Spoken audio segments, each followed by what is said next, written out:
Hello, and welcome to Day by Day True Crime Stories, the podcast where we explore a different crime or justice milestone from this day in history. I'm your host, Kona Gallagher, and today is November 22nd. On this day in 2003, a tragic case began to unfold in Grand Forks, North Dakota. 22-year-old Dru Sjodin, a student at the University of North Dakota, disappeared after finishing her shift at the Columbia Mall. Within days, the investigation would lead to a convicted sex offender recently released from prison. And months later, Dru's remains would be found in rural Minnesota. Today, we're talking about the abduction and murder of Dru Sjodin. Let's get started.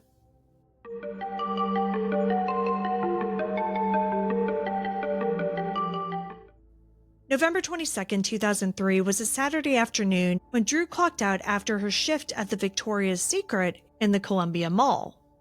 According to mall records, she didn't leave immediately after getting off. Cameras showed her entering Marshall Fields at 4:21 p.m. and leaving just after 5. Right around that time, she called her boyfriend. But just a few minutes into the conversation, he heard her say, "Okay, okay." And then the line abruptly went dead. Later that same evening, her phone showed signs of activity. At 7:42 p.m., her boyfriend received another call from her number, but all he could hear was static and keypad tones. Cell tower data placed the phone near Crookston, Minnesota, with early reports pinpointing it near the small town of Fisher. That data would soon become a crucial part of investigators' efforts to piece together what happened. What followed was nothing short of extraordinary. By day 3 of the investigation into Dru's disappearance, more than 1,000 volunteers had come forward to help. There were so many, in fact, that police had to start turning people away and asking them to return in shifts. People searched for Dru's on foot and on ATVs, looking for her in ditches, along frozen riverbanks, and through open fields. And all of them were doing this while braving brutal wind chills and bitter temperatures. Operations were coordinated through the Grand Forks Emergency Operations Center, which took in tips and sent out search assignments. The EOC number was broadcast nationally, and investigators urged anyone with even the smallest detail to call. As December set in and temperatures plunged, the search evolved. About 300 National Guard troops joined, using specialized equipment to drill through the ice on the Red River and lower cameras into the freezing water. Other teams checked bridges, oxbows, and iced over sections of rivers.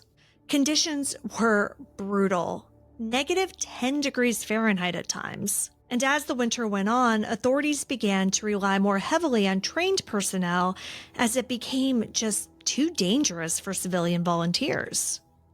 Despite the massive effort, each day's update was sobering. Volunteers found some items of interest, but nothing definitive. Still, the search continued.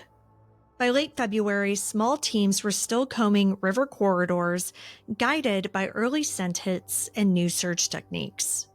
Everyone was hoping that the spring thaw might reveal what the snow had concealed. And it did. On April 17, 2004, during a renewed spring push, searchers found Dru's body in a ravine off of a county road just northwest of Crookston. As the search unfolded, investigators were already zeroing in on a suspect, 50-year-old Alfonso Rodriguez Jr., a level 3 sex offender who had been released just 6 months prior to Dru's disappearance after serving over 20 years in prison for violent assaults on women. He was living in Crookston with his mother, just 25 miles away from Grand Forks. Rodriguez was arrested on December 1st, 9 days after Dru disappeared, on a federal kidnapping charge.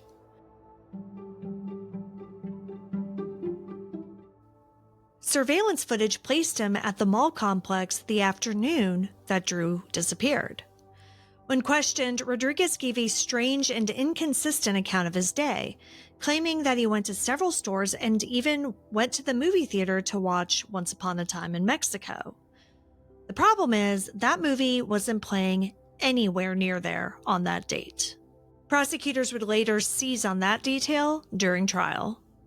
Dru's phone activity also offered clues. It lined up with travel into northwest Minnesota, matching the route that Rodriguez likely took that evening, and matching the location where her body would eventually be found. By the time Rodriguez went to trial in 2006, the government had a long list of key evidence. They had found a knife sheath by Dru's car that matched the knife found in Rodriguez's trunk. And they revealed that he claimed to have lost a sheath while working a drywall job, which is a story that his employer denied.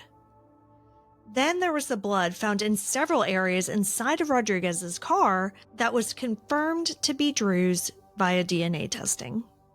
There were also fibers that linked her clothing to his vehicle, his gloves, his boots, and even to a blanket in his home.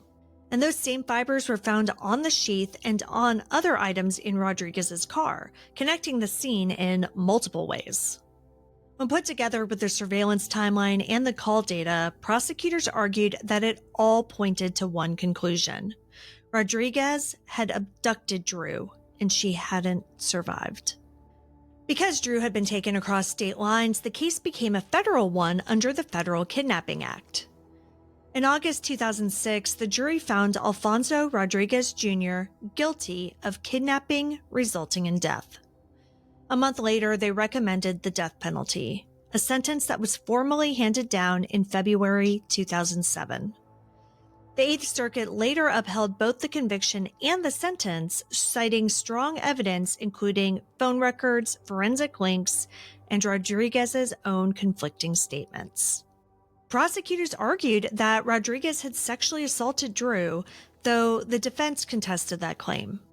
In later appeals, Rodriguez's attorneys challenged parts of the sexual assault evidence and other aspects of the sentencing phase.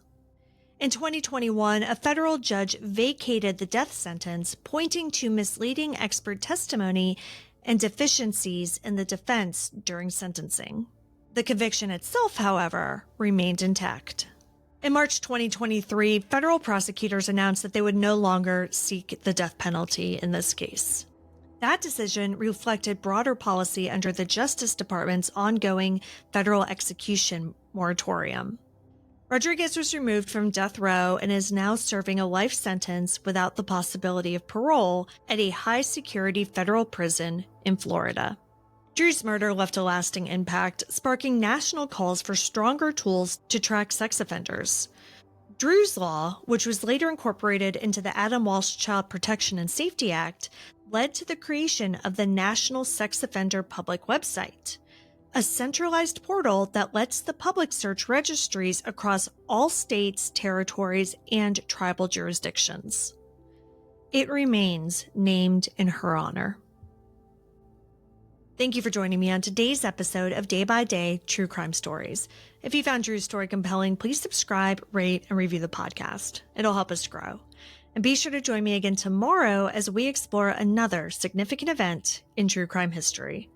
Until then, stay safe and remember that behind every headline is a life worth remembering.